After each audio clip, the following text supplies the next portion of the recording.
Professor प्रीति शेखर, सरकार के पास number नहीं है, विपक्ष सीधे सीधे आरोप लगा रहा है। जब आपको मालूम है कि आपके पास मैजिक फिगर नहीं है, तो इन बिल को लाने का, विशेष सत्र बुलाने का औचित्य क्या है, मंशा क्या है? सिर्फ एक प्रोपेगेंडा क्रिएट करना? देखिए, भारतीय लोकतंत्र के लिए ये बहुत ऐतिहासिक दिन है, जिसे विपक्ष मुझे लगता है कि उस अवसर को गंवाने पर तुले हुए हैं।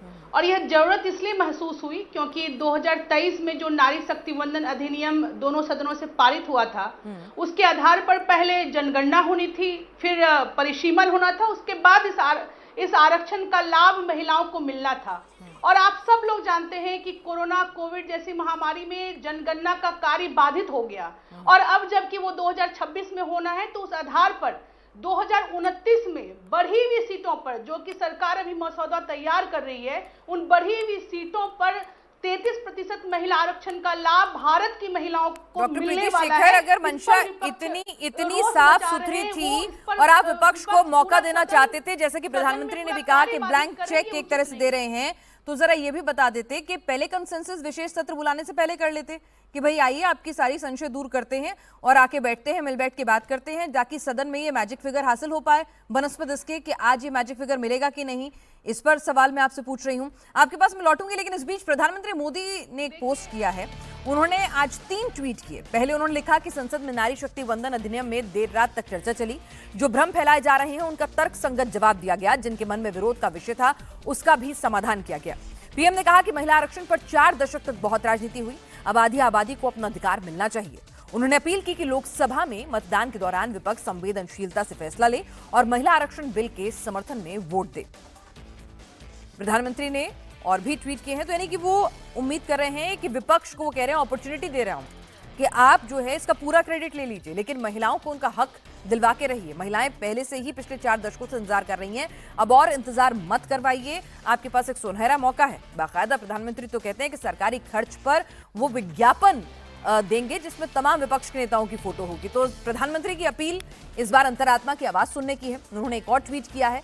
प्रधानमंत्री मोदी ने लिखा है कि नारी शक्ति की तरफ से सभी सदस्यों से प्रार्थना कर रहा हूं, उनकी भावनाएं नाहत हों, इसलिए नारी शक्ति वंदन अधिनियम में संशोधन का साथ दें।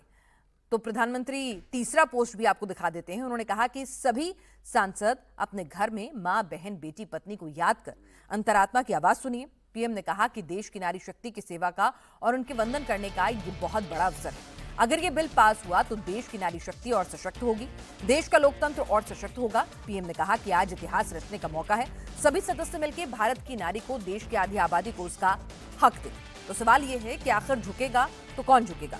विपक्ष वाकई में अंतरात्मा की आवाज सुनेगा? विपक्ष को समझ में आएगा कि भाई ठीक है, नारी शक्ति वंदन बिल पास होना है, 850 ही सीट होनी है डिलिमिटेशन के बाद। अब वो ताजा जनगणना के आधार पर हो या 2011 की जनगणना के आधार पर हो, सीटें तो 850 ही होनी है। फॉर्मूला भी कमोबेश परिसीमन आयोग का वही रहने वाला होता है। सरकार तो आपको फिर भी 50% दे रही है, नहीं तो 20 से 24 लाख सीटों पर आपको एक सांसद मिलता है।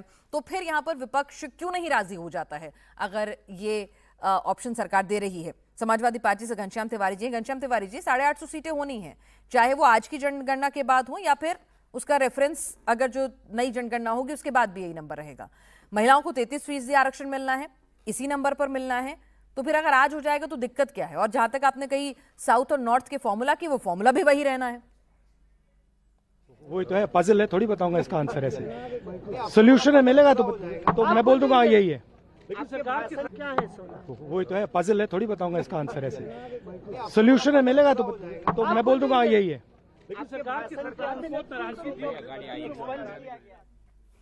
तो राहुल गांधी ने जहाँ 16 का जो पजल छोड़ा है, वो कह रहे हैं कि अभी मैं थोड़ी बताऊंगा इसका आंसर, इसे सॉल्व किया जाए। राहुल ने आज जादू की बातें की और पजल सॉल्व करने की बातें की हैं। बहरहाल फिलहाल राहुल ने साफ कर दिया है कि वो इस बिल का पुरजोर विरोध करेंगे। घनश्याम तिवारी जी, दिक्कत क्या है? ठीक है, नमस्कार पिनाज जी, आपको, दर्शकों को और को पैनलिस्ट को। 12 साल से हम प्रधानमंत्री जी की जादूगरी देख रहे हैं। चाहे वो अच्छे दिन आएंगे, सबका साथ सबका विकास, काला धन ले आया जाएगा, भ्रष्टाचार मिटा दिया जाएगा, किसानों को की आय दोगुनी हो जाएगी, युवाओं को 2 करोड़ रोजगार दिए जाएंगे। ये जादूगरी हम 12 साल से देख रहे हैं।